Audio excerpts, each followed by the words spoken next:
ঠাকুরদা ঠাকুমাকে বিদায় জানিয়ে আমি, কিশোরী আর তারানাথ বেরিয়ে পড়ি কলকাতার উদ্দেশ্যে। বিভাস আমাদের ট্রেন স্টেশন পর্যন্ত এগিয়ে দিল আর আমায় বলল, বিভূতি, সাবধানে যাস, আর গিয়েই আমাকে চিঠি পাঠাস, আর যত তাড়াতাড়ি পারিস আবার গ্রামে চলে আসিস। তোর কথা আমার খুব মনে পড়বে রে বিভূতি। আমি যত তাড়াতাড়ি সম্ভব গ্রামে আসার চেষ্টা করব, এ নিয়ে তুই চিন্তা করবি না। আর তুই তো আমার কলকাতার বাড়িতে যেতে পারিস। আমার কলকাতার বাড়ির ঠিকানা, মাঝে মাঝে সময় করে আমার কলকাতার বাড়িতে চলে আসবি কিন্তু। তার তোকে বলতে হবে না, আমি যত তাড়াতাড়ি সম্ভব কলকাতায় গিয়ে তোর সাথে দেখা করব। আচ্ছা বিভূতি, আমি এবার গেলাম তাহলে। তুই বাড়িতে গিয়ে কিন্তু আমাকে চিঠি পাঠাবি। আচ্ছা তুই যা, আর ঠাকুরদা ঠাকুমার দিকে একটু খেয়াল রাখিস। সেটা আর তোকে বলতে হবে না বিভূতি, আমি তো ঠাকুরদা ঠাকুরমার দিকে খেয়াল রাখবো। আমি এবার যাই বিভূতি, তোর শরীরের দিকে খেয়াল রাখিস। এই বলে বিভাস চলে গেল। তারানাথকে দেখলাম বিভাসের দিকে খুব মনোযোগ দিয়ে দেখে যাচ্ছে। আমি বিভাসের দিকে অনেকক্ষণ তাকিয়ে থাকলাম। কেন জানি না আমার খুব কষ্ট হচ্ছে বিভাসের জন্য। দুপোটা জল চোখ বেয়ে কখন যে মাটিতে গড়িয়ে পড়ে গেল বুঝলামই না। পরে চোখের কোণায় জল অনুভব করলাম, বুঝতে পারলাম আমি মায়ায় জড়িয়ে পড়েছি। বিভাস যখন খুব ছোট ছিল তখন ওর মা মারা যান। বিভাসের মা মারা যাওয়ার পর বিভাসের বাবা আর একটা বিয়ে করেন। বিভাসের বাবা বিভাসকে কথায় কথায় মারতেন। বিভাসের সৎ মা কোনো প্রতিবাদ করতেন না, মুখ বুজে সবটা দেখতেন। এমন অবস্থায় আমার মা বিভাসের পাশে এসে দাঁড়ান। মা বিভাসকে আমাদের বাড়িতেই থাকতে দেন। আমার মা বিভাসকে নিজের ছেলের মতোই দেখতেন। মা আমাকে প্রায়ই বলতেন, আমার দুই ছেলে, বিভাস আর বিভূতি। আমিও মায়ের কথাই মেনে নিয়েছিলাম। বিভাস আমার শুধু বন্ধু নয়, ও আমার ভাই। আমি ভগবানের কাছে একটা জিনিসই বারবার চাই, পরের জন্মে ভগবান যেন বিভাসকে আমার মায়ের পেটের ভাই বানিয়ে এই পৃথিবীতে পাঠায়। কলকাতা আসার পরও ওর সঙ্গে আমার চিঠিতে কথা হতো। তারপর চোখের পলকেই কেটে গেল কয়েকটি বছর। আমি অফিসের কাজে ব্যস্ত হয়ে পড়ায় ওকে আর চিঠি লিখতে পারিনি।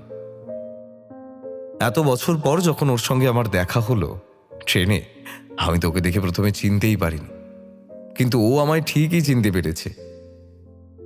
ছোট সময়ের বন্ধুর কথা ঠিকই মনে রেখেছে। বিভাসকে বিদায় জানিয়ে আমি আমার বেঞ্চে বসলাম। ঝকঝক শব্দ করে ট্রেন চলতে লাগলো। কিশোরী আর তারানাথ আমার সামনেই বসেছিল। আমায় দেখে তারানাথ বললেন, বিভূতি, মায়া এমন একটা জাল, যেই জালে একবার যদি কেউ আটকে যায় তাহলে শত চেষ্টা করেও আর বেরোতে পারে না। তুমি সেই মায়ায় আটকে গেছো। এখন তুমি চাইলেও এই মায়া থেকে বের হতে পারবে না। যে মানুষের মধ্যে মায়া, আবেগ এই দুটো জিনিস থাকে না, সে মানুষের মধ্যেই পড়ে না, পশুরও অধম বলতে পারো তাকে। যেমনটা বিভাসের বাবা, বিভাসের বাবার মধ্যে এই জিনিসগুলোর খুব অভাব রয়েছে। তা না হলে ফুলের মতো বাচ্চার গায়ে কেউ হাত তুলতে পারে? তুমি বলো। বাচ্চাদের মধ্যে স্বয়ং ভগবান বাস করেন। বাচ্চাদের আদর ও ভালোবাসার মধ্যে দিয়ে বড় করতে হয়।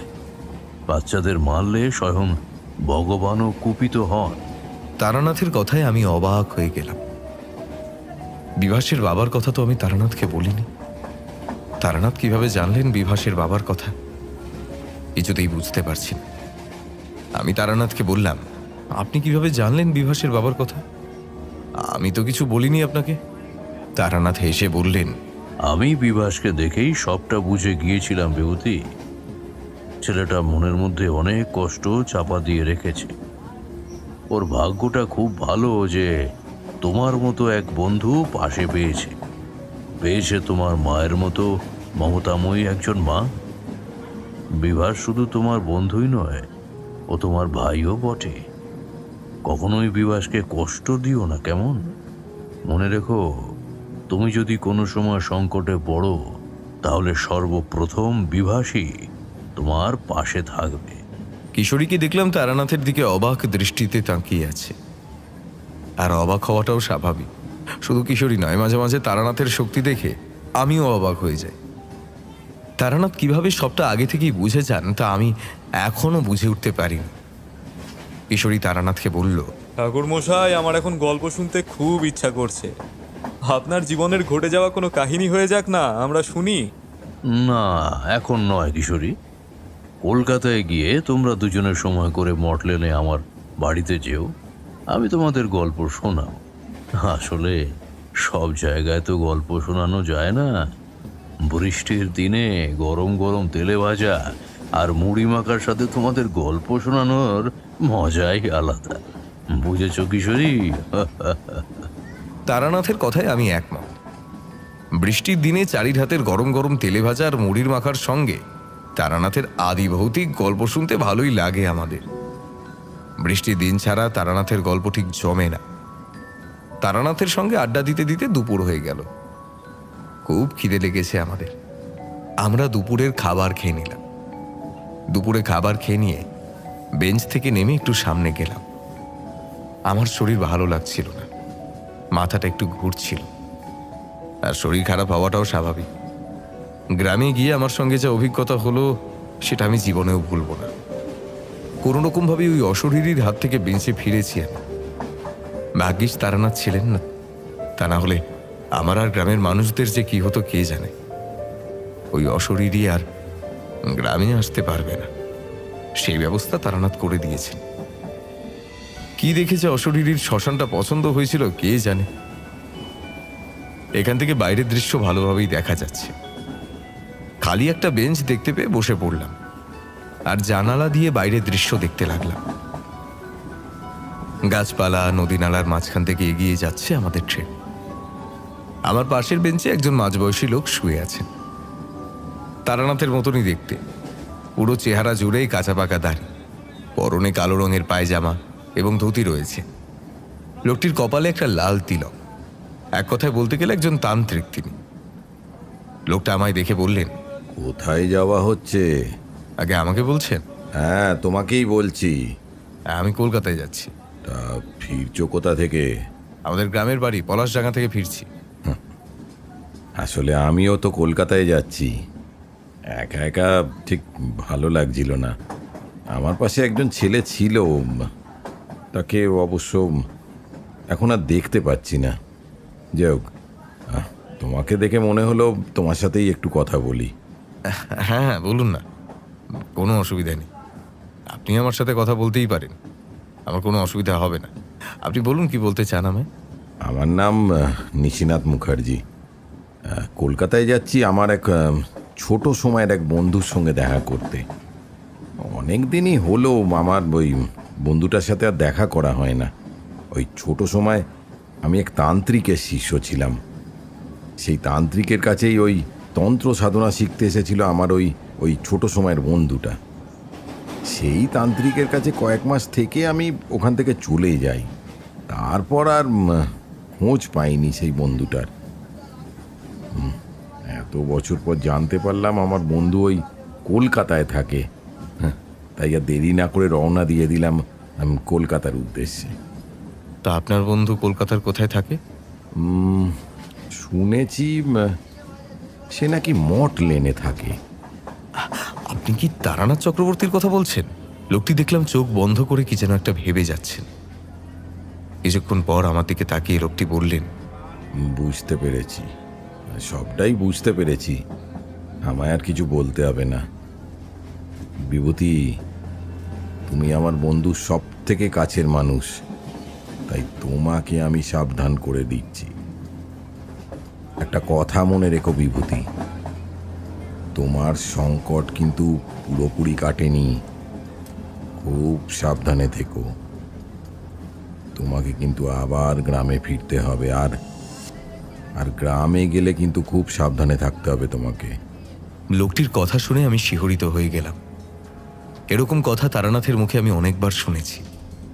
তারানাথ কিশোরীকে তার ক্ষমতা দেখিয়ে অবাক করে দেন, সাথে আমাকেও।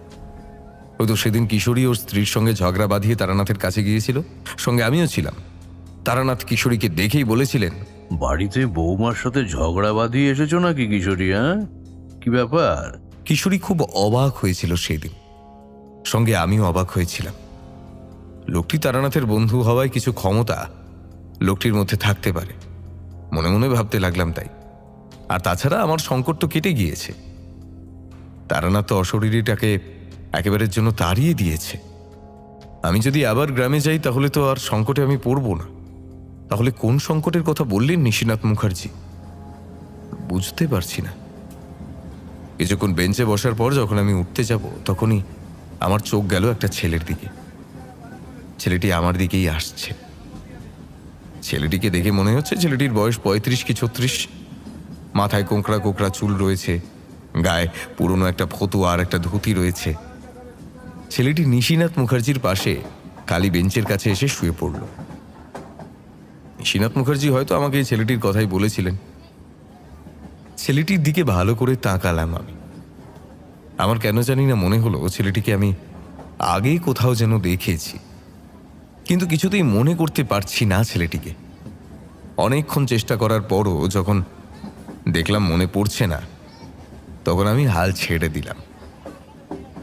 বেঞ্চ থেকে উঠতে যাব তখনই চোখ পড়ল ছেলেটির চেহারার দিকে। ছেলেটির পুরো চেহারাটা আলোকিত হয়ে আছে। চেহারাটি চেনা চেনা লাগলেও কিছুতেই মনে পড়ছে না কেন, বুঝতে পারছি না। ছেলেটি মনে হয়তো আমায় বলছে, লাভ নেই বিভূতি, আমি না চাইলে আমায় তুমি কিছুতেই মনে করতে পারবে না। সময় হলে তুমি ঠিকই আমায় মনে করতে পারবে। বেঞ্চ থেকে উঠে আমি আমার নিজের বেঞ্চে গিয়ে বসলাম। আমায় দেখে তারানাথ বললেন, কোথায় গিয়েছিলে বিভূতি? এই আমি একটু সামনে গিয়েছিলাম ঠাকুরমশাই। বলে আমার মাথাটা একটু ঘুরছিল, তাই ভাবলাম সামনে গিয়ে বাইরের দৃশ্য দেখলে হয়তো ঠিক হয়ে যাবে। তা বেশ, তা এখন তুমি ঠিক আছো তো? হ্যাঁ ঠাকুরমশাই, এখন ঠিক আছে। আমাদের ট্রেন কলকাতায় আসতে আসতে বিকেল বাঁধিয়ে দেয়। ট্রেন থেকে নেমে একটা গাড়ি করে আমরা তিনজনে মটলেনের উদ্দেশ্যে রওনা দিলাম। মটলেনে গিয়ে চারির জন্য লাল রঙের চুড়ি কিনে নিলাম, আর এক প্যাকেট পাসিং শো কিনে নিলাম।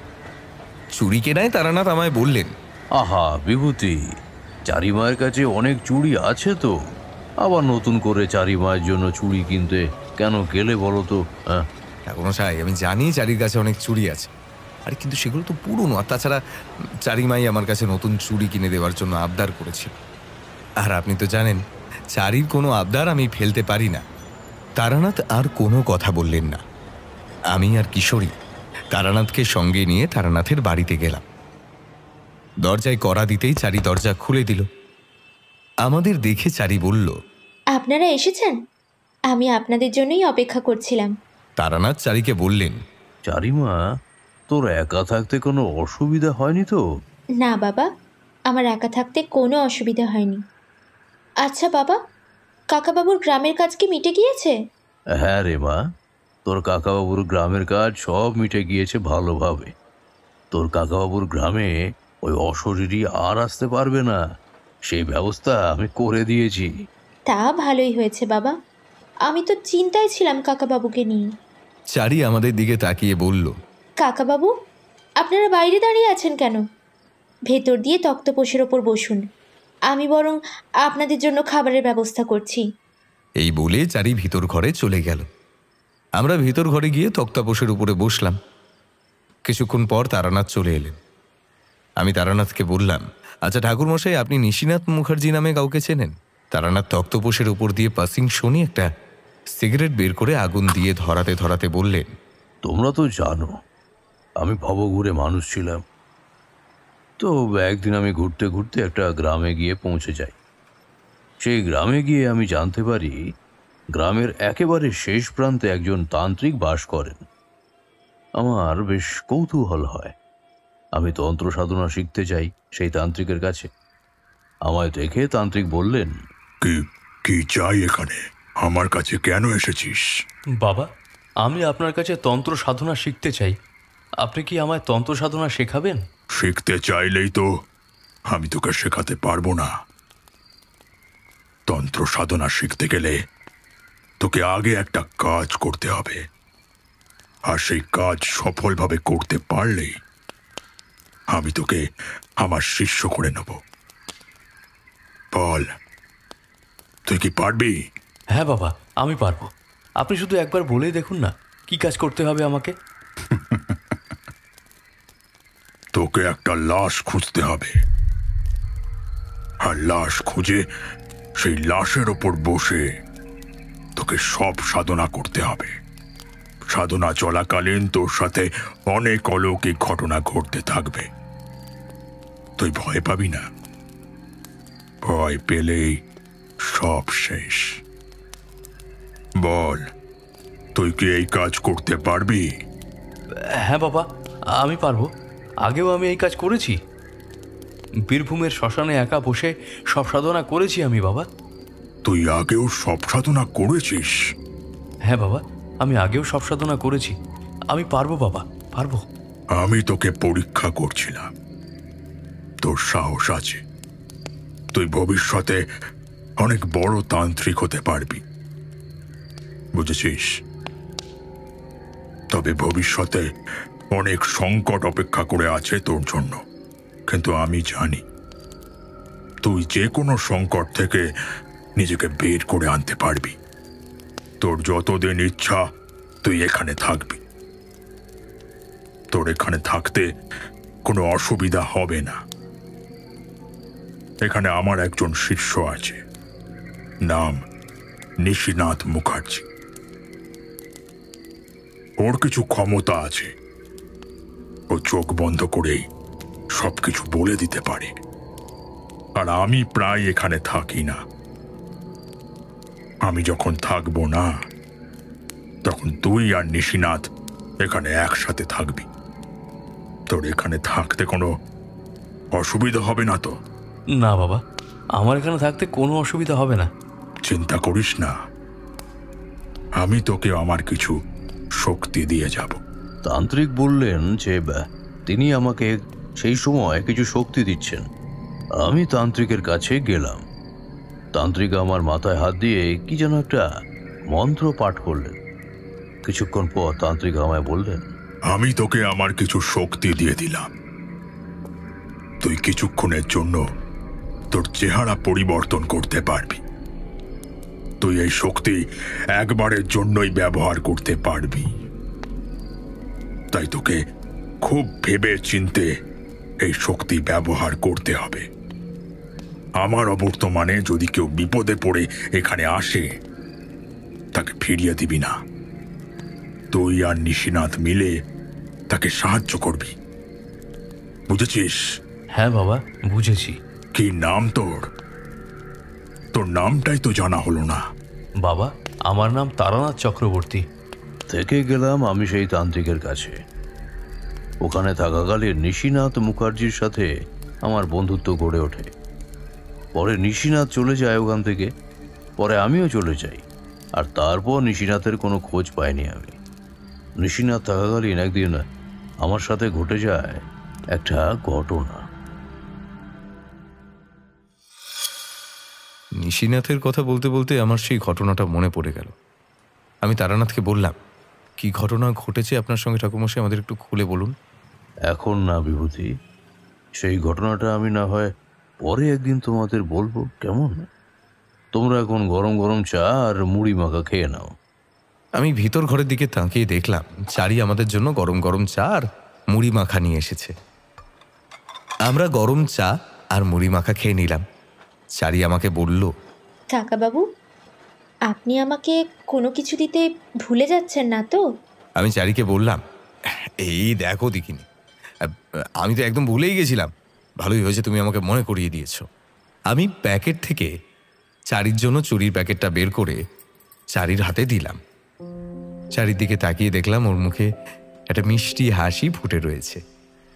চুরি পেয়ে চারি অনেক খুশি হয়েছে, তা ওর চেহারা দেখেই বোঝা যাচ্ছে।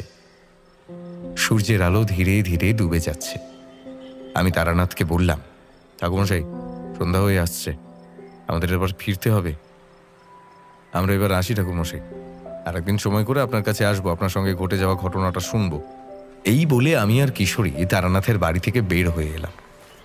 কিশোরীকে আমি ওর বাড়ি পর্যন্ত এগিয়ে দিলাম। কিশোরীকে এগিয়ে দিয়ে আমি আমার নিজের বাড়িতে চলে গেলাম।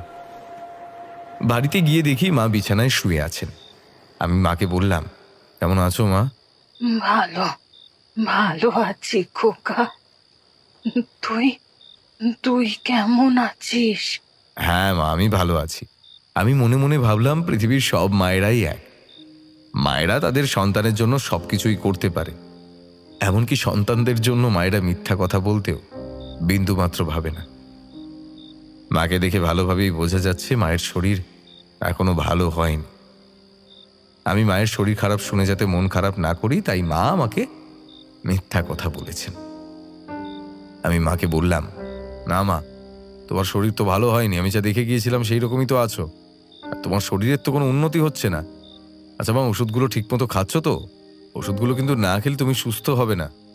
আসলে খোকা, বয়স হয়েছে তো, তাই কিছু মনে থাকে না রে। আমি তো অফিসের কাজে ব্যস্ত থাকি, তাই তোমার দিকে সময় দিতে পারি না। আর বাবা তার কাজে প্রায় বাইরে থাকেন, তাই বাবাও তোমাকে সময় দিতে পারেন না। তাই ভাবছি তোমার জন্য একজন কাজের মানুষ রাখবো, তোমাকে সময় মতো ওষুধ খাইয়ে দেবে, তোমার সেবা করবে, তোমার আর একা একা লাগবে না মা। আচ্ছা মা, বাবা কি ফিরেছেন? হ্যাঁ, তোর বাবা ফিরেছেন, ঘরেই আছেন।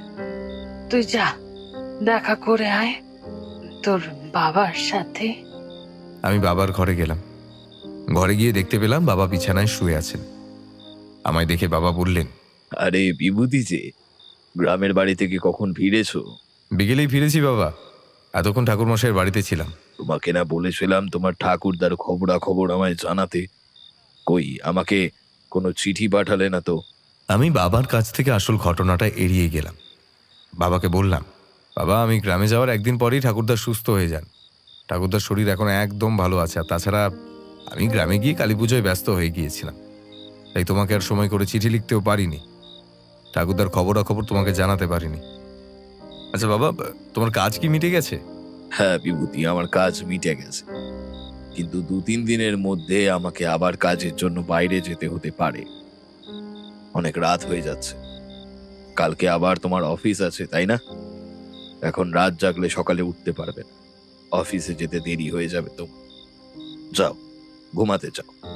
আমি বাবাকে শুভরাত্রি জানিয়ে আমার ঘরে আসলাম, তারপর বিছানায় শুতেই ঘুমিয়ে পড়লাম।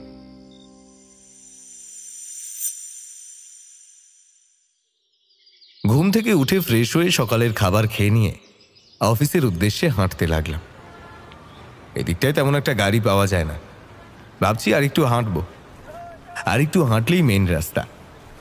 রাস্তায় একবার পৌঁছে গেলেই একটা না একটা গাড়ি ঠিকই পেয়ে যাব। পথে হরেন আর মহেশের সঙ্গে আমার দেখা হলো। আমি হরেনকে বললাম, আরে হরেন না, গ্রাম থেকে ফিরলি কবে? হরেন আমায় বলল, আরে বিভূতি, কেমন আছিস তুই? অনেক বছর পর তোর সাথে দেখা হলো। আমি হরেনের কথায় অবাক হয়ে গেলাম। আমি হরেনকে বললাম, কি বলিস তুই? তোর সঙ্গে তো গ্রামেই দেখা হলো, তাই তোকে দেখে বললাম গ্রাম থেকে ফিরলি কবে। আরে কি বলিস তুই বিভূতি, অনেক বছর হলো আমি গ্রামে যাই না। হ্যাঁ, তবে গ্রামে যাওয়ার ইচ্ছা আছে আমার। অল্প কয়েকদিনের মধ্যেই আমি গ্রামে যাব ভাবছি। আমি হরেনের কথা কিছুই বুঝতে পারছি না। এসব কি বলছে হরেন? তাহলে গ্রামে কার সঙ্গে আমি দেখা করেছিলাম বুঝতে পারছি না। সবটাই কি তাহলে মায়া ছিল? আমি কি মায়ায় আটকে গিয়েছিলাম? মনে মনে ভাবতে লাগলাম, ওই অশরীরই তাহলে হরেন আর মহেশের রূপ নিয়ে আমার আর বিভাসের কাছে এসেছিল। আমরা তো ব্যাপারটা বুঝতে পারিনি। ওই শ্মশানে আরো কিছু সময় থাকলে আমাদের অবস্থা যে কি হতো ভাবতেই শরীরটা শিউরে উঠল আমার। কিভাবে যে বিভাস আর আমি শ্মশান থেকে ফিরেছিলাম একমাত্র ভগবানই ভালো বলতে পারবেন। আমি হরেনকে আর কিছু বুঝতে না দিয়ে বললাম, তোদেরকে আমি প্রায় স্বপ্নে দেখি। স্বপ্নেই হয়তো তোকে আর মহেশকে গ্রামে দেখেছিলাম। হ্যাঁ, সেটা হতে পারে বিভূতি, তুই স্বপ্নেই আমাদের দেখেছিস। আচ্ছা বিভূতি, আমরা এবার গেলাম তাহলে। হ্যাঁ, আমাদের কিছু কাজ আছে, তাই তোর সাথে আর কথা বলতে পারছি না। এই নে আমার বাড়ির ঠিকানা, সময় করে চলে আসিস আমার বাড়িতে, অনেক আড্ডা মারা যাবে তিনজনে মিলে। আমি হরেনের কাছ থেকে ওর বাড়ির ঠিকানাটা নিলাম, তারপর ওখান থেকে একটা গাড়ি করে অফিসের উদ্দেশ্যে রওনা হলাম। অফিসে ঢুকতেই আমাকে একজন সহকর্মী জানালো যে আমায় বড় কর্তা তার ঘরে ডেকেছেন, কিন্তু বড় কর্তা আমাকে কি কারণে ডেকেছেন সেটা আমায় তিনি বলতে পারলেন না। আমি কিছুটা ভয় নিয়েই বড় কর্তার ঘরে প্রবেশ করলাম। আমাকে দেখি বড় কর্তা বললেন, আরে বিভূতি যে, ভেতরে এসো, এখানে বসো। তা তোমার ঠাকুরদার শরীর এখন ভালো তো? আমি কিন্তু তোমার চিঠিটা পেয়েছিলাম। হ্যাঁ কর্তা, ঠাকুরদার শরীরটা এখন ভালো। আপনার শরীর কেমন আছে? হ্যাঁ বিভূতি, আমার শরীর ভালো আছে। আচ্ছা, এসব কথা বাদ দাও, তোমাকে আমার কিছু কথা বলার ছিল। আমার মনে ভয় কাজ করছিল। আমি মনে মনে ভাবলাম, বড় কর্তা আমাকে আবার কি না কি বলবেন। হয়তো বড় কর্তা আমায় বলবেন, বিভূতি, তুমি ঠিক মতো কাজ করছো না, তোমার জন্য আমাদের কোম্পানির ক্ষতি হচ্ছে, তোমাকে চাকরি থেকে বার করে দেওয়া হলো। কিন্তু আমার ধারণা ভুল প্রমাণ করে বড় কর্তা আমায় বললেন, বিভূতি, একটা সুখবর আছে। ওপর মহল থেকে তোমাকে চিঠি পাঠানো হয়েছে। ওপর মহল তোমার কাজে খুশি হয়ে তোমার প্রমোশনের ব্যবস্থা করে দিয়েছে, আর সাথে 7 দিনের জন্য ছুটি দিয়েছে তোমাকে। তুমি চাইলে এই 7 দিন কোথাও থেকে ঘুরে আসতে পারো। আর হ্যাঁ বিভূতি, ভবিষ্যতে এইভাবেই আরো ভালো কাজ করে যেও। আমার বিশ্বাস তুমি একদিন না একদিন একটা ভালো জায়গায় যাবে। আর এই নাও আমার পক্ষ থেকে কিছু টাকা। এই টাকাটা আমি তোমাকে উপহার দিলাম, বুঝলে? এই টাকা দিয়ে তুমি তোমার বাবা মাকে কিছু একটা কিনে দিও। আমি বড় কর্তার কাছ থেকে টাকাটা নিলাম। তারপর অফিস থেকে বের হয়ে একটা কাপড়ের দোকানের উদ্দেশ্যে রওনা দিলাম। হাঁটতে হাঁটতে আমি ভাবতে লাগলাম, আমি কি স্বপ্ন দেখছি নাকি? হয়তো আর কিছুক্ষণের মধ্যেই আমার ঘুম ভেঙে যাবে। ঘুম থেকে উঠে হয়তো দেখবো আমি আমার বিছানাতেই শুয়ে আছি। নিজের শরীরে আলতোভাবে একটা চিমটি কাটলাম। ব্যথা অনুভব করতেই বুঝতে পারলাম আমি কোনো স্বপ্ন নয়, বরং বাস্তব জগতেই বিরাজ করছি। আমি ভাবলাম এতদিনের পরিশ্রম তাহলে বিফলে যায়নি। একটু দেরিতে হলেও শেষমেশ প্রমোশনটা এখন পেয়েই গেলাম। এখন বাবা মায়ের জন্য কিছু একটা কিনতে হবে। উপহার পেলে বাবা মা নিশ্চয়ই খুশি হবেন, বিশেষ করে মা একটু বেশি খুশি হবেন। বাবা মাকে অল্প সময় দিতে পারলেও আমি মাকে একেবারেই সময় দিতে পারিনি। মা তো গ্রামেই থাকেন, আর বাবা তার অফিসের কাজে এদিক সেদিক ঘুরে বেড়ান। কতবার বলেছি, মা কলকাতায় চলে এসো। মা আমায় বলেন কলকাতায় মার নাকি ভালো লাগে না, মন যখন চাইবে তখনই মা কলকাতায় চলে আসবেন। কিন্তু আমার মা তো, মাকে দেখতে মন চায়, তাই বেশি দেরি না করে বাবাকে বলে মাকে কলকাতায় আনতে গ্রামে পাঠিয়ে দিই। মাকে নিতে বাবা গ্রামে যান। তারপর গ্রাম থেকে বাবা মাকে সোজা কলকাতায় নিয়ে আসেন। আমি একটা দোকানে গিয়ে মায়ের জন্য একটা লাল শাড়ি ও বাবার জন্য ধুতি পাঞ্জাবি কিনে ফেলি। বলা নেই কয়া নেই, হঠাৎ করে বাইরে মুষলধারে বৃষ্টি নামল। সম্পূর্ণ আকাশটা কালো মেঘে ঢেকে গেল। একটা ঠান্ডা আবহাওয়া বিরাজ করতে লাগলো আমার চারপাশে। মাঝে মধ্যে বিদ্যুতের তীব্র ঝলকানি চোখে পড়তে লাগলো। এরকম আবহাওয়াতেই গরম গরম তেলে ভাজা খেতে যেমন ভালো লাগে, তেমনি তারানাথের মুখে আধিভৌতিক গল্প শুনতেও ভালো লাগে। তারানাথের কথা মনে পড়তেই দোকান থেকে একটা ছাতা ধার নিয়ে বেরিয়ে পড়লাম তারানাথের বাড়ির উদ্দেশ্যে। পথে যেতে যেতে ভাবলাম, কিশোরীর বাড়িতে গেলে কিন্তু মন্দ হয় না। কিশোরীর বাড়িতে গিয়ে কিশোরীকে সঙ্গে নিয়ে তারানাথের বাড়িতে যাব। কিশোরীর বাড়িতে যখন গেলাম তখন দেখলাম কিশোরীর বাড়িতে তালা মারা। আমি বুঝতে পারলাম কিশোরী আমাকে ফেলে নিজেই তারানাথের বাড়িতে চলে গেছে। আমি কিশোরীর বাড়ি থেকে বের হয়ে সোজা তারানাথের বাড়ির দিকে হাঁটতে লাগলাম। তারানাথের বাড়ি যখন গেলাম তখন দেখতে পেলাম কিশোরী তক্তপোষের উপর বসে আছে। আমাকে দেখে কিশোরী বলল, বিভূতি চলে এসো। আজকে তোমাকে ডাকতে তোমার বাসায় যেতে পারিনি, আমাকে ক্ষমা করে দিও। আরে কিশোরী, এখানে ক্ষমা চাওয়ার কি আছে? তুমি মনে হয় ঠাকুরমশাইয়ের বাড়ির সামনে দিয়ে যাচ্ছিলে, তখন তোমার ঠাকুরমশাইয়ের কথা মনে পড়ে গেল, তাই তুমি ঠাকুরমশাইকে দেখতে ঠাকুরমশাইয়ের কাছে এসেছো। কি আমি ঠিক বলেছি তো কিশোরী? না বিভূতি, আসলে হয়েছে কি, আমি অফিস থেকে আসার সময় পথে ঠাকুরমশাইকে দেখতে পাই, ঠাকুরমশাইও আমাকে দেখতে পান। আমাকে নিয়ে ঠাকুরমশাই আমাকে তার বাড়িতে নিয়ে আসে। আমি তো তোমাকেই ডাকতে তোমার বাড়ির দিকে যাচ্ছিলাম। তা ভালোই হয়েছে তুমি চলে এসেছো। বাড়ি থেকে যখন অফিসের দিকে যাচ্ছিলাম তখন আমাকে একজন লোক আমার হাতে একটা চিঠি দেয়, বলে তোমায় দিতে। চিঠিটা তোমার গ্রামের বাড়ি থেকে পাঠানো হয়েছে। দেখো তো চিঠিতে কি লেখা আছে। কিশোরীর হাত থেকে চিঠিটা নিলাম, তারপর চিঠিটা খুলে পড়তে লাগলাম। দেখলাম কাকিমা আমাকে চিঠিটা লিখেছে। চিঠিতে লেখা রয়েছে, বিভূতি, তোমার ঠাকুরদা এবার সত্যি সত্যি অসুস্থ হয়েছেন। তার শরীরের অবস্থা ভালো না। তুমি কি আরেকবারের জন্য গ্রামে আসতে পারবে? তুমি আসলে খুব ভালো হয়। আমি মনে মনে ভাবলাম ঠাকুরদার মনে হয় আমাকে দেখতে খুব ইচ্ছে করছে, তাই আবার আমাকে প্রথমবারের মতো চিঠি লিখে বোকা বানাচ্ছে। গ্রামে গেলে আমি আবার হয়তো দেখবো ঠাকুরদা সুস্থ অবস্থাতেই আছে। আমি হয়তো ঠাকুরদা বলবে, বিভূতি তোমাকে দেখতে খুব ইচ্ছে করছিল, তাই আমি আবার শরীর খারাপের কথা বলে তোমাকে চিঠি লিখে জানালাম। তারানাথ আমার হাত দিয়ে চিঠিটা নিয়ে পড়তে থাকলেন, তারপর আমাকে বললেন, আমার মনে হয় বিভূতি, তোমার আর একবার গ্রামের বাড়ি যাওয়া দরকার। আমার মনে হচ্ছে তোমার ঠাকুরদার শরীর এবার সত্যিই সত্যিই খারাপ করেছেন। আগের বার তো তোমার ঠাকুরদার শরীর খারাপের কথা শুনেই গ্রামে গিয়েছিলে। আমি কি ঠিক বলেছি বিভূতি? গিয়ে দেখতে পাও তোমার ঠাকুরদার শরীর পুরোপুরি সুস্থ। হ্যাঁ হ্যাঁ ঠাকুরমশাই, কিন্তু আপনি কি করে জানলেন আমি ঠাকুরদার শরীর খারাপের কথা শুনেই যে গ্রামে গিয়েছিলাম? আমি আগে থেকেই সবকিছু জেনে যেতে পারি বিভূতি, তা তো তোমরা জানোই। এবার তোমার ঠাকুরদার সত্যি সত্যি শরীর খারাপ করেছে, তুমি চাইলে একবার দেখে আসতে পারো। কালকে সকালেই তুমি তোমার গ্রামের বাড়ির উদ্দেশ্যে রওনা হও। আচ্ছা ঠাকুরমশাই, কালকে সকালেই গ্রামের উদ্দেশ্যে বেরিয়ে পড়বো। আমি তাহলে গেলাম ঠাকুরমশাই। বাড়ি গিয়ে আবার জামা কাপড় গুছিয়ে রাখতে হবে।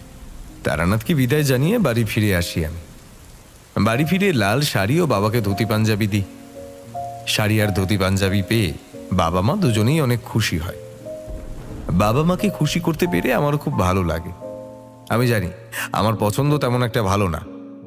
আমার দেওয়া উপহার বাবা মায়ের ভালো লেগেছে কিনা তা নিয়ে একটু চিন্তা ছিল।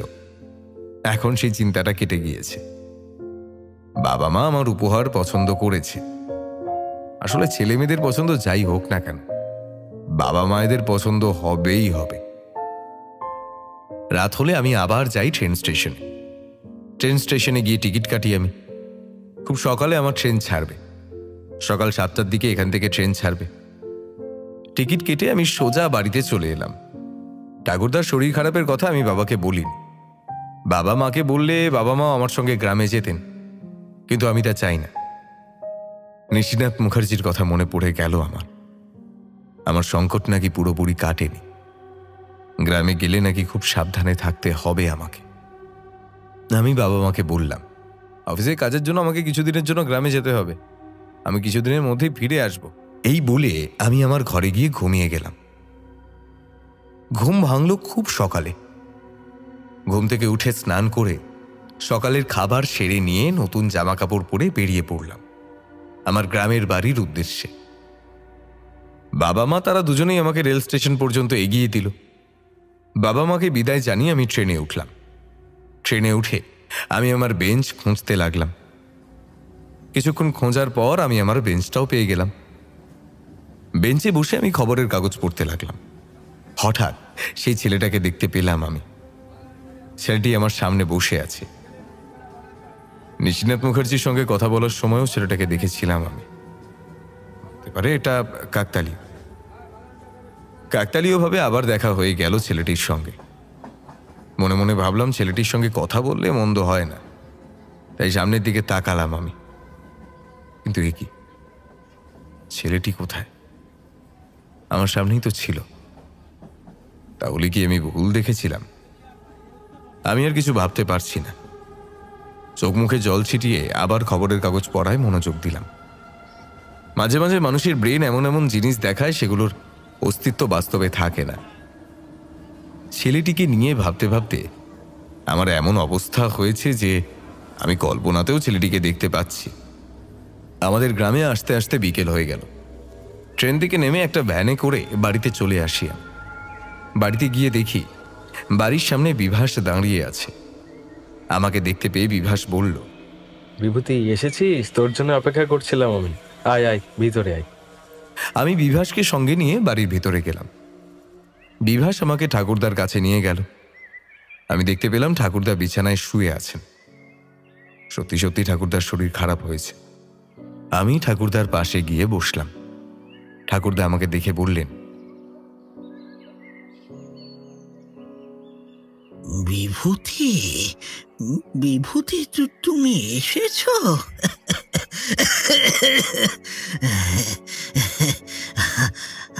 আমি তো ভেবেছিলাম তুমি আর আসবে না। আমি ভেবেছিলাম তুমি মনে হয় মনে মনে ভাববে আমি আবার তোমার সাথে মজা করছি। আমি কি ঠিক বলেছি বিভূতি? আমার খুব খারাপ লাগলো। কিছু কিছু সময় আসে, সেই সময় সত্যি কথা বলতে নেই। তাই আমি ঠাকুরদার দিকে তাকিয়ে বললাম, কি যে বলো না ঠাকুরদা তুমি, আমি এরকম ভাবতে যাব কেন? তোমার শরীর খারাপের কথা আমি যে কয়বারই শুনবো তোমার কাছে চলে আসবো। এমন সময় কাকা, কাকিমা আর ঠাকুমা ভেতর ঘর থেকে ঠাকুরদার ঘরে এলেন। আমাকে দেখে কাকা বললেন, আরে আরে বিভূতি, কেমন আছো তুমি? দাদা বৌদি আসেননি? আমি আবার মিথ্যে কথা বললাম। আমি বললাম, কাকা, বাবা তার কাজের জন্য কোথায় যেন গিয়েছেন, আর মায়ের শরীর অনেকটাই অসুস্থ, তাই মা বাড়িতে থাকবেন বলে ঠিক করেছেন। তা না হলে আমি বাবা মাকে নিয়েই আসতাম। কাকার সঙ্গে যখন কথা বলছিলাম তখন কাকা তো ভাই বোনেরা আমায় ঘিরে ধরল। বিভূতি, ওরা তো তোমাকে তেমন একটা পায় না। আজকে যখন পেয়েছে তখন ওদের আবদার মেনে নাও। আমি আমার ভাই বোনেদের বললাম, আজকে তো আমি তোমাদের সঙ্গে খেলতে পারবো না। আজকে আমি অনেকটা ক্লান্ত, বুঝতেই তো পারছো, অনেক দূর থেকে এসেছি আমি। কালকে বিকেলে খেলবো, কেমন? হঠাৎ করে বিভাস বলে উঠল, আমিও খেলবো তোদের সাথে, খুব ইচ্ছে হচ্ছে ছোট হওয়ার। আচ্ছা বেশ, তুইও খেলবি আমার সঙ্গে, এবার খুশি তো? হ্যাঁ রে বিভূতি, এবার আমি খুশি রে। রাত্রিবেলায় ঠাকুমা আমাদের জন্য খাবারের আয়োজন করে। আমরা সকলে মিলেই মেঝেতে বসে খেতে লাগলাম। হঠাৎ করেই আমার শরীরটা কেমন যেন করতে লাগলো, আমার গলাটা কেমন জানি জ্বালা পোড়া করতে লাগলো। কিছুই ভালো লাগছিল না আমার।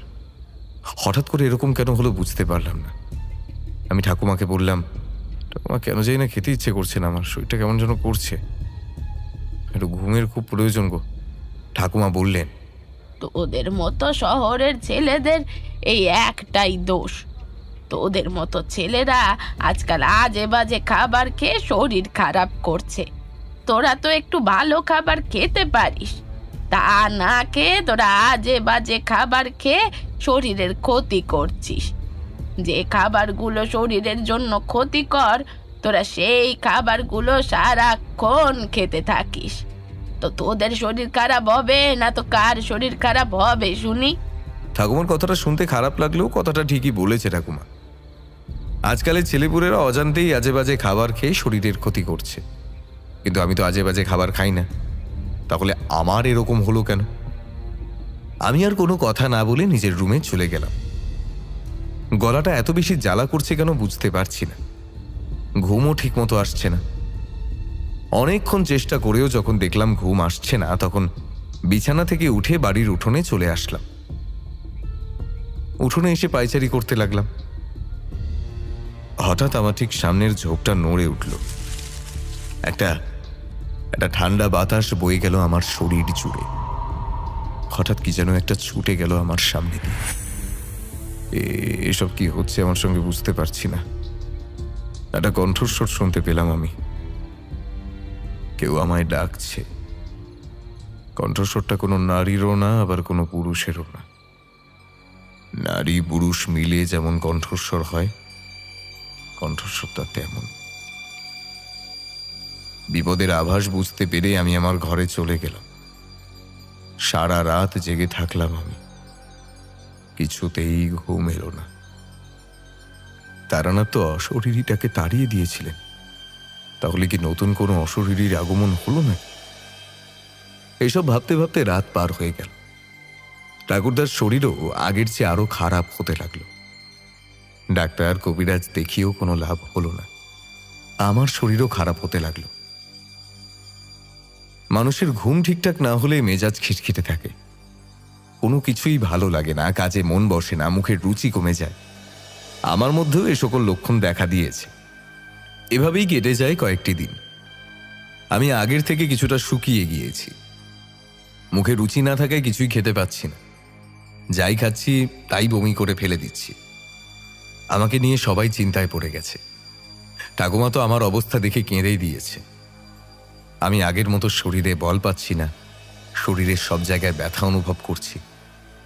বাড়ির সবাই একটা দোটানায় পড়ে গিয়েছে। ওইদিকে ঠাকুরদার শরীর খারাপ আর এদিকে আমার শরীর খারাপ। সবাই কি করবে বুঝতে পারছে না। আমাকেও ডাক্তার দেখানো হয়েছে, কিন্তু ডাক্তার আমার কোনো রোগ ধরতে পারেনি। এরই মধ্যে একদিন একটা ঘটনা ঘটে গেল। আমি ঠিকমতো খেতে পারছি না দেখে কাকিমা জল দিয়ে ভাত মাখিয়ে আমাকে দিলেন। আমি খেতে লাগলাম।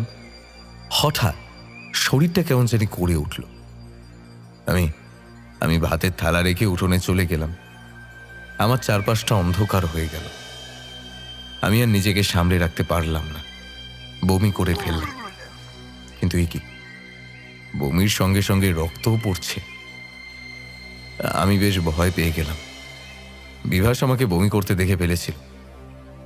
আমার কাছে এসেই বিভাস বলল, বিভূতি, আমার মনে হয় বিভূতি তোর শরীরে কঠিন কোনো রোগ বাসা বেঁধেছে।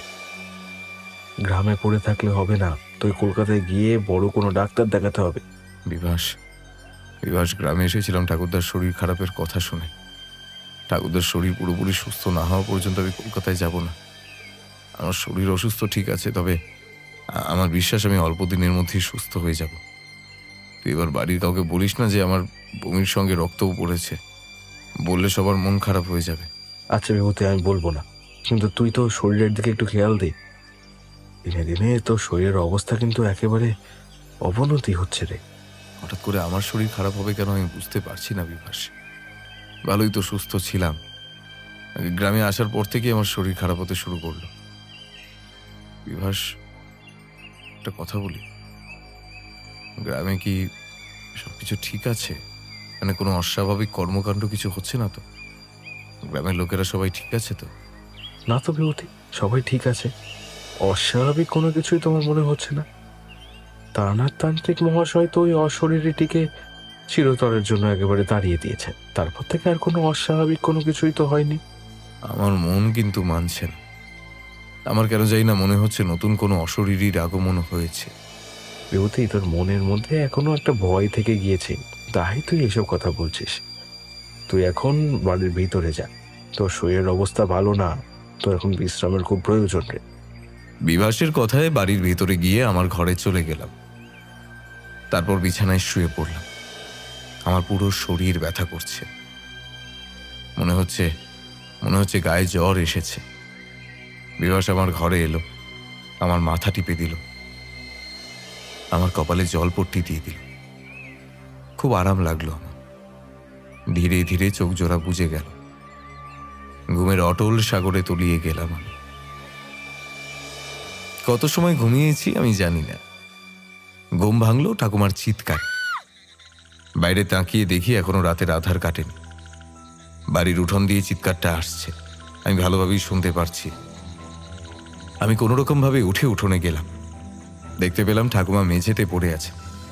আমি ঠাকুমাকে ওঠালাম, জিজ্ঞেস করলাম, ঠাকুমা, তোমাকে দেখে মনে হচ্ছে কোনো কিছু দেখে ভয় পেয়েছো। কি দেখেছো তুমি? বিভূতি, মানিক আমার তোকে বললে যে তুই ভয় পেয়ে যাবি। না ঠাকুমা, আমি ভয় পাবো না, তুমি বলো।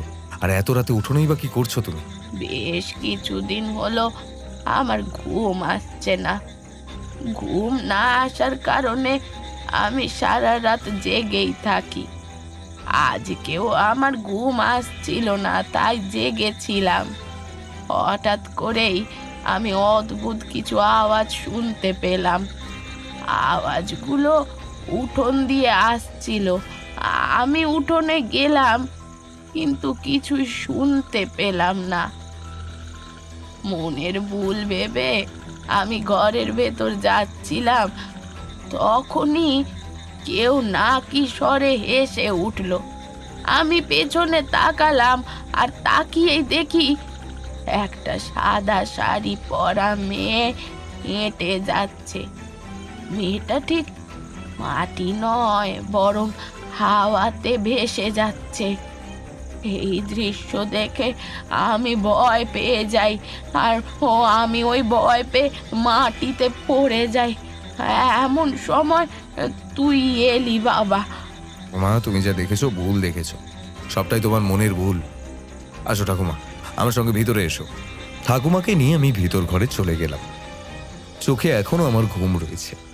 তাই আমি আমার ঘরে গিয়েই শুয়ে পড়লাম। বিছানায় শোয়া মাত্রই কিছু শব্দ শুনতে পেলাম। শব্দটা টিনের ওপর দিয়ে আসছে। টিনে কেউ ঢিল ছুড়লে সেরকম শব্দ হয়, শব্দটা ঠিক সেই রকম। কিন্তু এত রাতে টিনে কে ঢিল মারবে মনে মনে ভাবতে লাগলাম। গ্রামের দুষ্ট ছেলেপুলে হবে নিশ্চয়ই। আমি আবার উঠোনে গেলাম, কিন্তু কাউকেই দেখতে পেলাম না। কাউকে দেখতে না পেয়ে আমি আবার আমার ঘরে গেলাম, তারপর ঘুমিয়ে পড়লাম। এই ঘটনার গুড় ছাড়তে না ছাড়তে ঘটে গেল আর একটা ঘটনা। সব গ্রামের বাড়ির মতো আমাদের গ্রামের বাড়িতেও গরু, ছাগল, হাঁস, মুরগি পালে। একদিন সকালবেলায় কাকা গোয়াল ঘরের সবকিছু ঠিক আছে কিনা দেখতে এমন সময় কিছুটা দূরে চোখ গেল কাকার। কাকা দেখতে পেল কয়েকটা গরু মরে পড়ে আছে। গরুগুলোর চেহারা ফ্যাকাশে হয়ে গেছে। দেখে মনে হচ্ছে গরুগুলোর শরীর থেকে কেউ রক্ত চুষে নিয়েছে। কাকা তাড়াতাড়ি দৌড়তে লাগলো, দেখলো হাঁস, মুরগি, ছাগল ঠিক আছে কিনা। গিয়ে দেখলো যে কয়টা হাঁস মুরগি ছিল সব কয়টাই মারা গেছে। কিছুটা দূরে চোখ যেতেই দেখতে পেল আমাদের একমাত্র ছাগলটা মরে পড়ে আছে। গ্রামের আর কারো এরকম হয়নি, শুধু আমাদের গ্রামে হয়েছে। কাকা খুব কষ্ট পেয়েছিলেন, সঙ্গে আমিও পেয়েছিলাম। মাঝে মধ্যেই আমি গরু, ছাগল, হাঁস, মুরগির কাছে যেতাম, ওদের খাবার দিতাম, ওদের কপালে হাত বুলিয়ে দিতাম। একটা মায়া হয়ে গেছিল ওদের উপর। কিভাবে যে কি হলো বুঝতেই পারলাম না। এভাবে আর থাকা যায় না। আমার শরীরও ভালো না, বিছানায় পড়ে গেছি আমি। বিছানা থেকে উঠতেও পারছি না। সারাদিন বিছানায় থাকতে থাকতে আর ভালো লাগছে না। আমি জানি এসবের পিছনে অশুভ শক্তির হাত রয়েছে। বিভাসকে বলেও কোনো লাভ হয়নি। ভাবছি কিশোরীকে চিঠি পাঠাবো। তারানাথকে আরেকবার দরকার এই গ্রামে। যেই ভাবা সেই কাজ। চিঠি লিখে ফেললাম কিশোরীকে। প্রিয় কিশোরী, কেমন আছো তুমি? আশা করি ভালো আছো। তোমাকে একটা কথা বলার ছিল। আমাদের গ্রামে হঠাৎ করেই কিছু অস্বাভাবিক কাণ্ড কারখানা হচ্ছে। আমি জানি আরেকবার এরকম হয়েছিল। গ্রামে আসার পর আমার সঙ্গে কি হয়েছিল তা তো তুমি জানো। তোমাকে আমি বলেছি অশরীরটাকে তারানাথ তাড়িয়ে দিয়েছেন, কিন্তু আবার নতুন করে কিছু অস্বাভাবিক কর্মকাণ্ড হচ্ছে। গ্রামে আসার পর থেকে আমি ধীরে ধীরে অসুস্থ হয়ে যাচ্ছি। আমার এমন অবস্থা হয়েছে যে আমি বিছানা থেকে উঠতে পর্যন্ত পারছি না। ঠাকুরদার তো শরীর এবার সত্যি সত্যি খারাপ করেছে, তার উপর আমি অসুস্থ। গ্রামের বাড়িতে হঠাৎ করে গরু, ছাগল, হাঁস, মুরগি মারা গেছে। আমি নারী আর পুরুষ মিশ্রিত একটা কণ্ঠস্বর শুনতে পেয়েছি। ঠাকুমা দেখেছেন যে সাদা শাড়ি পরা একটা মেয়ে হাওয়ায় ভেসে বেড়াচ্ছে। একবার তারানাথকে নিয়ে গ্রামে এসো। এটি বিভূতি। চিঠিটা পাঠানো 3 দিনের মধ্যে কিশোরী তারানাথকে নিয়ে আমাদের বাড়ি এল। তারানাথ আসা মাত্রই আমাদের বাড়ির চারপাশটা ভালো করে দেখতে লাগলো। তারপর আমার ঘরে এসে বলল, সর্বনাশ হয়ে গিয়েছে বিভূতি, সর্বনাশ হয়ে গিয়েছে। আমি শ্বেত শস্য দিয়ে তোমাদের ঘর বন্ধন করে দিয়ে গিয়েছিলাম। এখন আমি দেখছি আমার করা বন্ধন কে উঠিয়ে ফেলেছে। বলেন ঠাকুরমশাই, আপনার করা বন্ধন কে উঠিয়ে ফেলবে? তাহলে কি সেই অশরীরই আবার ফিরে এসেছে? অশরীরী যদি চলেও আসে তাহলে একার পক্ষে এই বন্ধন উঠিয়ে ফেলা সম্ভব নয়। এর পিছনে অন্য কারোর হাত আছে, আমাকে সেটাই বের করতে হবে। আচ্ছা বাদ দাও এসব কথা, এখন বলো তোমার শরীর কেমন আছে বিভূতি? না ঠাকুরমশাই, আমার শরীর তো ভালো না। দেখতেই তো পারছেন বিছানায় শুয়ে আছি। বিছানা থেকে ওঠার ক্ষমতাটুকু হারিয়ে ফেলেছি। তোমার ঠাকুরদার কি খবর? ঠাকুরদারও শরীর ভালো না, বিছানায় শুয়ে আছে। আমার একবার শ্মশানে যেতে হবে ভাবছি, রাতে যাব। বিভাস, এদিকে এসো, তুমি যাবে আমার সাথে, কেমন? রাত্রিবেলায় তারানাথ বিভাসকে সঙ্গে নিয়ে শ্মশানের ভিতরে গেল। আমি তারানাথের সঙ্গে যেতে চেয়েছিলাম, কিন্তু তারানাথ আমাকে তার সঙ্গে নেয়নি। তিনি আমায় বলেছেন, তোমার এখন শরীর খারাপ, তোমার এখন বিশ্রামের খুব প্রয়োজন। আমি বরং বিভাসকে সাথে নিয়েই শ্মশানের ভিতরে যাব। রাত্রিবেলায় তারানাথ বিভাসকে সঙ্গে নিয়ে শ্মশানের ভেতর থেকে হাঁটতে লাগলো। অনেকক্ষণ হাঁটার পর বিভাস তারানাথকে উদ্দেশ্য করে বলল, ঠাকুরমশাই, অনেকক্ষণ ধরেই তো হেঁটে যাচ্ছি, কোথায় যাচ্ছি আমরা বলতে পারেন? আমার সাথে গেলেই তো বুঝতে পারবে, চলো আমার সাথে। কিছুক্ষণ যাওয়ার পর তারানাথ আর বিভাস শুনতে পেল কে যেন অনবরত মন্ত্র পড়ে যাচ্ছে। তারানাথ আর বিভাস সেই মন্ত্র অনুসরণ করতে লাগলো। একটা সময় তারানাথ একজন কাপালিককে দেখতে পেল। কাপালিক যজ্ঞের আগুনের সামনে বসে অনবরত মন্ত্র পড়ে যাচ্ছে। বেশ কিছুক্ষণ যজ্ঞ করার পর কাপালিক কোথাও যেন চলে গেল। সেই সুযোগে তারানাথ সেই যজ্ঞের সামনে গেল আর যজ্ঞের চারপাশটা ভালো করে দেখতে লাগলো। তারানাথ বিভাসকে বলল, বিভাস, আমার কিছুই ভালো লাগছে না, বুঝলে? এই শ্মশানে কিছু তো একটা হচ্ছে, সেটা আমি কিছুতেই ধরতে পারছি না। এই কাপালিকটা কে? কাপালিকটাকে তো আগে কোনো সময় দেখিনি। তাহলে আমি যা সন্দেহ করেছি সেটাই কি ঠিক? কি সন্দেহ করছেন আপনি? কিছু না, চলো বাড়ি ফিরে যাওয়া যাক। বিভাস আর তারানাথ যখন বাড়ির উঠোনে আসলেন তখন একটা ছেলেকে দেখতে পেলেন। ছেলেটাকে দেখে বিভাসের মনে হলো ছেলেটার বয়স বেশি হবে না, 35 কি 36। এত রাতে ছেলেটা এখানে কি করছে ভাবতে লাগলো বিভাস। বিভাস ছেলেটিকে বলল, কে আপনি? এত রাতে এখানে আপনি কি করছেন? আমি মৃত্যুঞ্জয়। আমি কিছুই করছি না ভাই, আমি একজন পথিক, পথে পথে ঘুরে বেড়াই। ঘুরতে ঘুরতেই এখানে চলে এসেছি আমি। আজকে আমি এখানে ভাত খাবো। তারানাথ কিছুই বলল না, শুধু মুচকি মুচকি হাসল। ছেলেটি আবার বলল, যদি থাকতে দেন এই বাড়িতে আমি ঘুমোবো। আসলে স্বপ্ন দেখতে হবে কি না? বিভাস আর কোনো কথা না বলে ছেলেটিকে সঙ্গে নিয়ে ভিতর ঘরে চলে এলো। ছেলেটিকে দেখে আমি অবাক হয়ে গেলাম। ছেলেটি শেষমেশ আমাদের গ্রামের বাড়িতে এলো।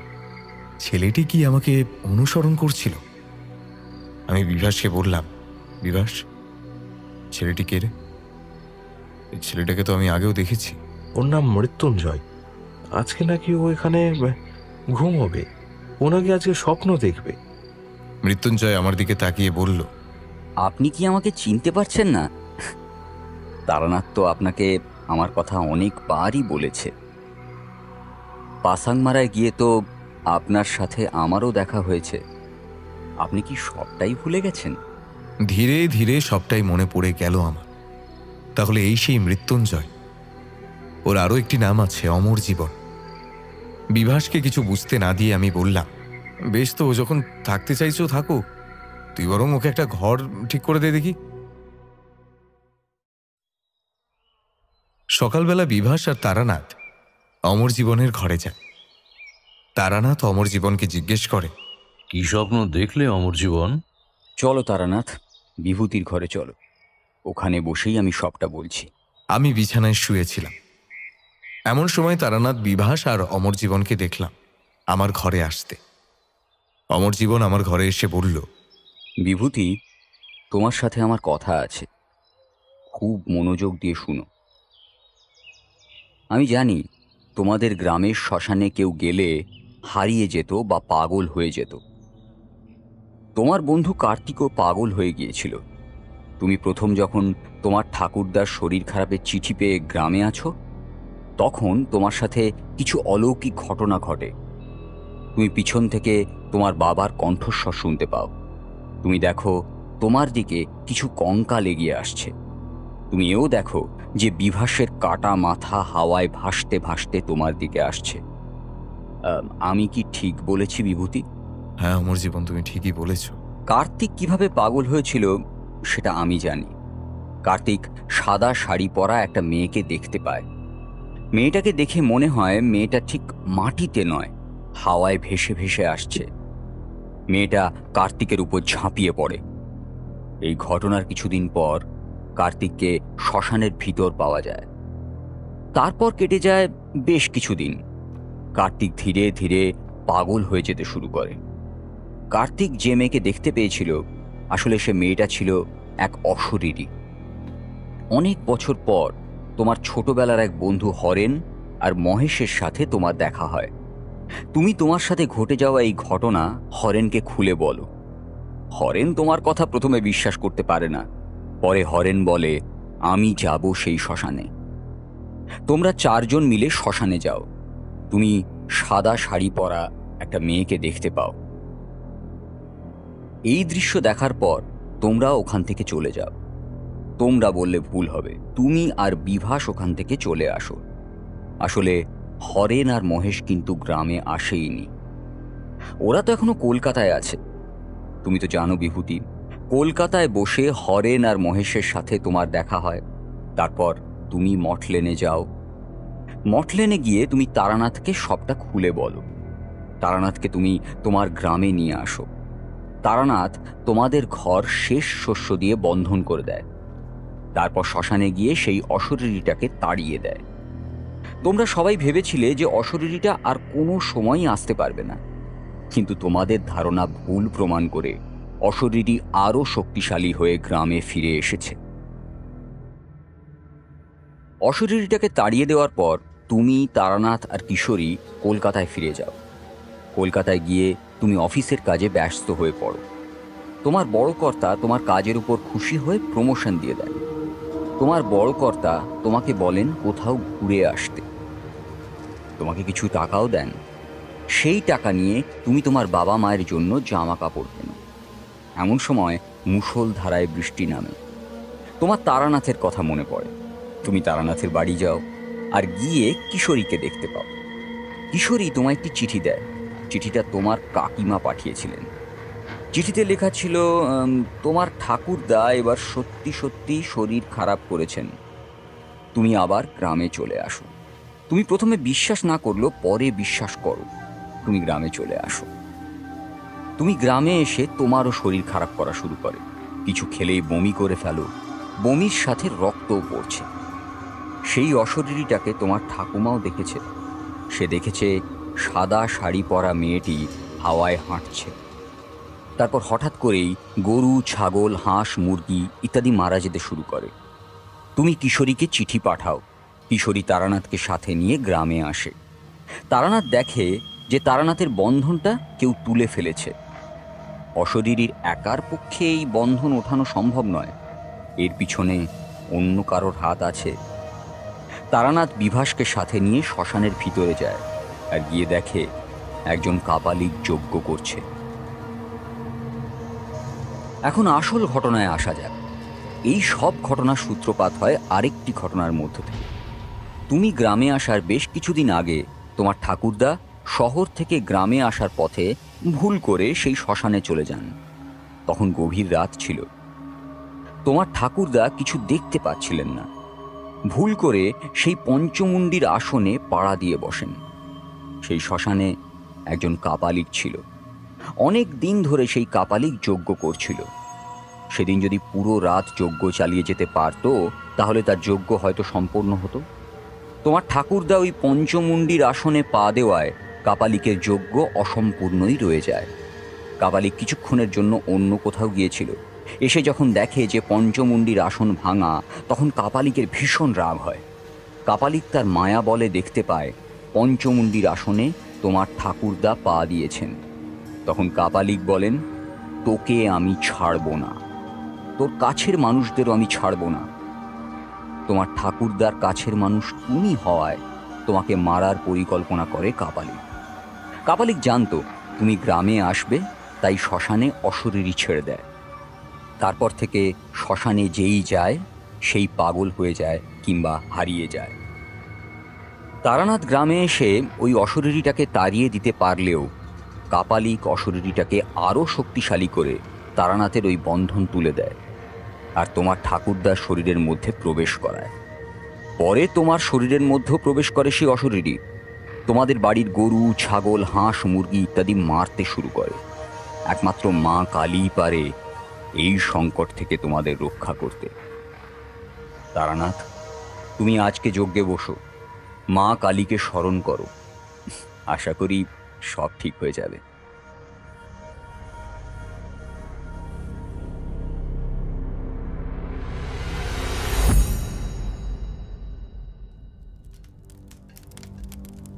রাত্রিবেলায় তারানাথ যজ্ঞে বসে।